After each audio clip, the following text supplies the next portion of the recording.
Oi! Hoje é resenha do conto Basta a Cada Dia o Seu Próprio Mal, escrito por Miguel Del Castillo, aqui da coletânea Partes de uma Casa, e dentro do nosso projeto Contos do Meio-Dia, edição 2023. Checa o oxômetro infantil de novo, 97%. Guarda o aparelho na cômoda do quarto do filho e se deita, aliviado. Heitor mantém esse hábito desde que foram infectados 3 anos atrás.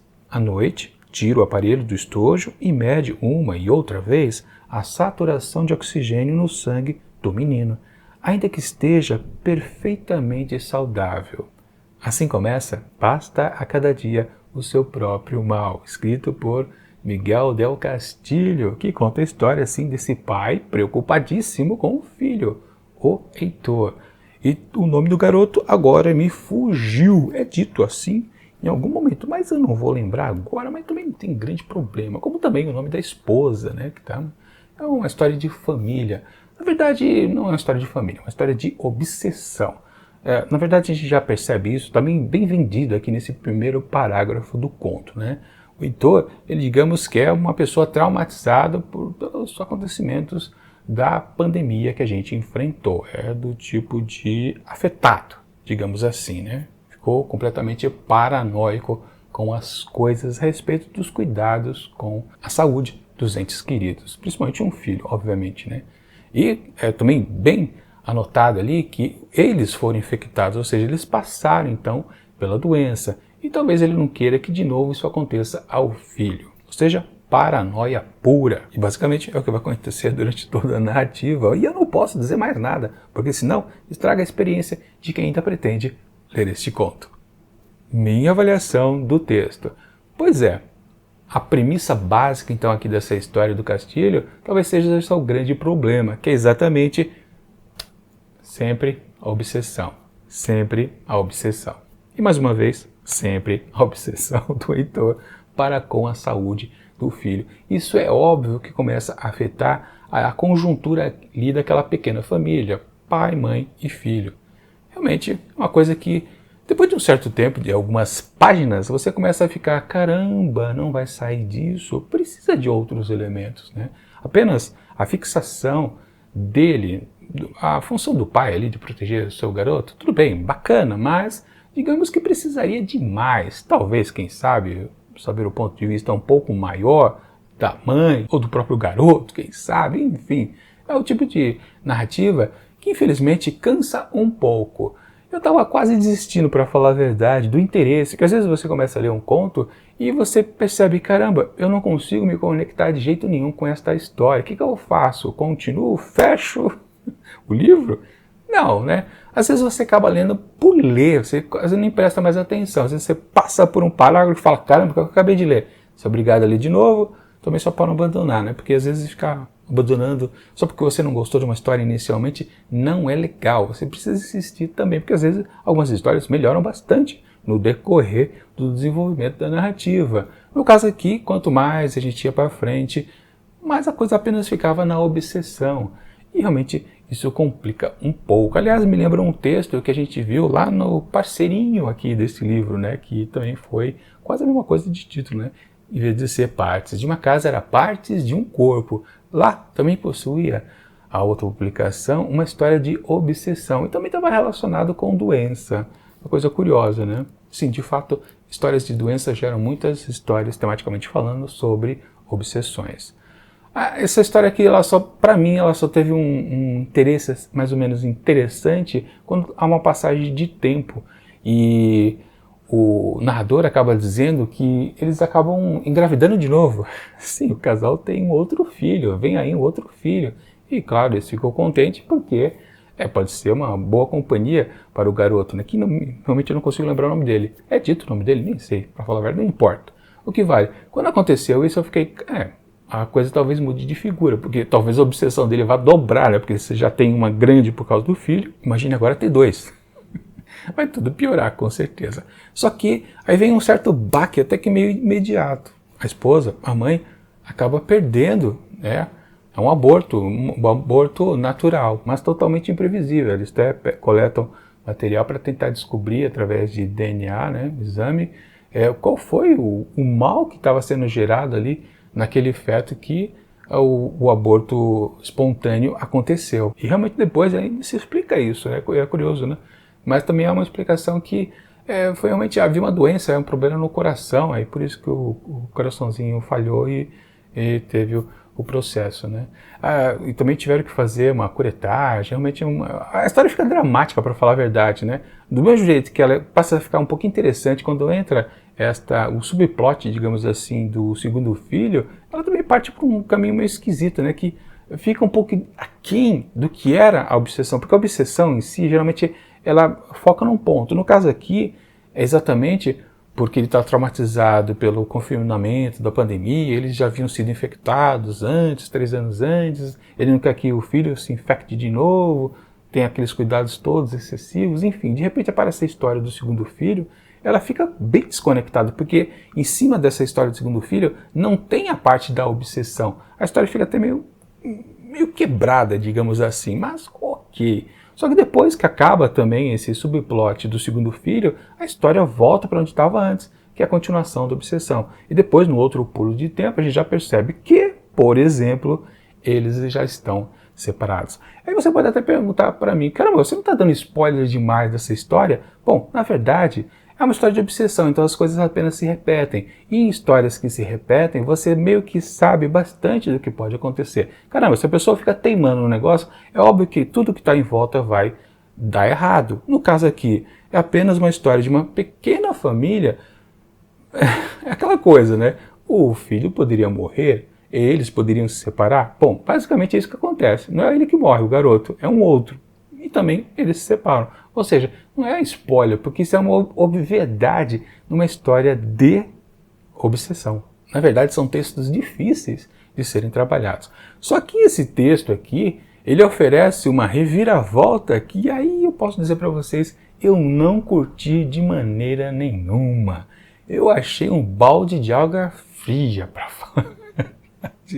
Falei, que isso? Por que você escolheu este caminho para encerrar sua narrativa? Autor, por que você fez isso? E você é obrigado, claro, a destrinchar então e ter finalzinho. Mas, se você não quiser saber, dá uma olhada aqui nos capítulos do vídeo e pula lá para a parte onde eu atribuo uma certa nota a esta leitura. Vamos ver se a gente combina, né? Porque, claro, estou na confiança que vocês estão lendo junto comigo esta publicação, ainda que seja difícil de achar, porque ela faz parte do clube de assinatura TEG Experiências Literárias. Se você não sabe ainda do que se trata, dá uma olhada aqui na descrição do vídeo, que lá você encontra um link para você poder entrar no site e poder descobrir o que é a TEG Experiências Literárias, que é uma empresa que oferece caixas mistério, aquelas caixas que você compra sem saber qual livro que você vai receber no mês seguinte. É uma brincadeira interessante. Isso aqui foi um dos brindes que vieram em algum mês, eu não lembro o que, mas veio eu até comentei agora há pouco, né, do livro Irmãozinho, né, que é Partes de um Corpo. Por algum motivo, né, numa caixa são 2 caixas de mistério, numa veio Partes de um Corpo, na outra veio Partes de uma Casa. Enfim, se você não quiser saber o final da história, pula lá para a parte da nota, porque eu vou contar agora como tudo se encerra. Pois bem, depois de um certo tempo a gente percebe que isso aqui é uma história de desgraças, né? Só vai acontecendo coisas piores, né? Para o cara que está obcecado, ser meio que fichinha. De novo, é uma coisa meio que óbvia que as coisas vão piorar cada vez mais. Em histórias de obsessão, isso sempre acontece. Mas o problema é que, depois de um determinado momento, a história simplesmente, ela estanca, né?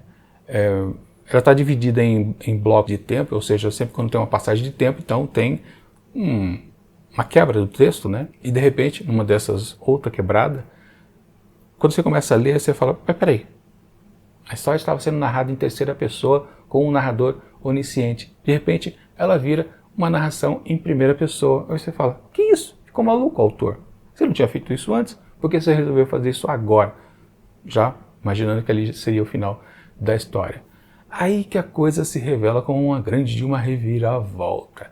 Na verdade, então, tudo o que a gente havia visto antes sobre essa história desse pai super preocupado com o seu filho, com a saúde do seu rebento, né? A dificuldade que ele teve com a esposa, acabou terminando o casamento, ele procurou uma outra relação também, contou a história do segundo filho, que acabou morrendo de maneira, vamos considerar, trágica, muito trágica, não é tão trágica, mas é uma infelicidade, né?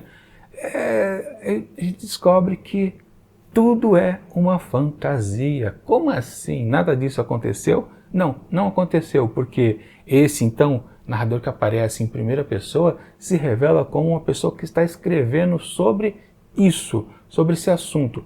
Ou seja, a gente acaba descobrindo que a pessoa que está escrevendo, então, aquilo tudo que a gente leu até então, na verdade, também é um pai que tem um filho que está adoentado. E aí ele diz que é uma forma de você extravasar seus temores, é você escrever literalmente algo muito pior. Basicamente isso, em termos bem resumidos. Não vou pegar ali o texto e ler exatamente o que está na composição do Castilho, mas, em resumo, é isso que é. Ou seja, alguém, para não ficar se atormentando com suas obsessões, inclusive, né, mas para tentar um alívio, ele escreve, ele projeta algo muito pior. Isso tudo virou um balde de água fria, porque, ou seja, tudo que você leu até então não aconteceu de verdade. Ou seja, todo aquele sofrimento que você passou junto com esses personagens foi mentira. Nada disso aconteceu. Eu não gosto desse tipo de final em histórias onde há um certo reset, ou seja, tudo volta ao normal. No caso aqui não é que exatamente volte ao normal, mas de qualquer forma, tudo que foi narrado antes, na verdade, não existiu, ou passa a não valer. Então tudo que você teve de sensações, de você ter se apegado ou não, que funciona também se você não tiver apegado, porque aí você até considera mais perder tempo. Caramba, eu fiquei 1 hora lendo o texto e no fundo era tudo mentirinha, não era verdadeiro. É pior ainda, acho que a frustração é pior, né? Mas de qualquer forma, conectando ou não com a história, eu considero que todo mundo fica desapontado quando descobre que nada foi oficial, digamos assim. Não valeu, pois tudo voltou ao normal do que era antes, ou simplesmente nem existiu. No caso aqui, nem existiu. Era apenas uma projeção.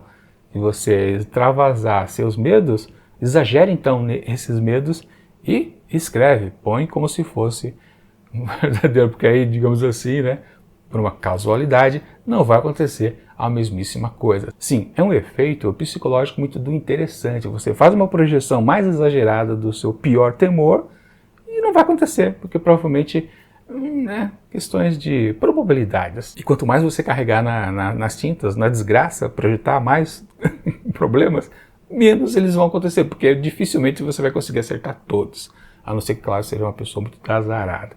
Enfim, algumas pessoas, alguns leitores podem até achar, interessante, né?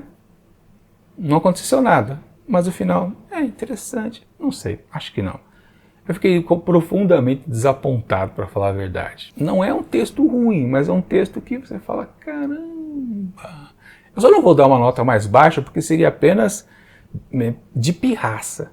O texto não é ruim, mas ele não é bom. Vamos combinar. Portanto, deixa eu pegar aqui, porque eu já esqueci o título da história. Foi difícil de decorar o nome dessa história. Basta cada dia o seu próprio mal. O que basicamente resume o que é o final da narrativa. Escrito por Miguel de Castilho, eu atribuo apenas 2,5 asteriscos. Exatamente a nota média. Não é uma história ruim, não é uma história boa, é uma história mediana, que com certeza vai evaporar da minha memória daqui a alguns dias. Se é que eu vou lembrar daqui a algumas horas. Porque eu vou perder meu tempo lembrando de uma coisa que de fato nem aconteceu. Era só alguém fazendo projeções. Enfim, é frustrante, né? Acredito que muita gente também tem a mesma sensação quando chega numa conclusão deste nível. Pois bem, bom, vamos ver o que acontece sexta-feira, próximo conto aqui da coletânea Partes de um... Eu ia falar parte de um corpo, não, parte de uma casa. E teremos A Porta da Rua, parte constante de todas as casas, de Caetano W. Galindo. Será que é bom? Será que não é? Daqui a pouco a gente confere. Mas, enquanto esse próximo vídeo não chega, eu deixo aqui do lado dicas das resenhas que aconteceram lá no projeto Contos do Meio-Dia, na sua edição 2022. E tchau!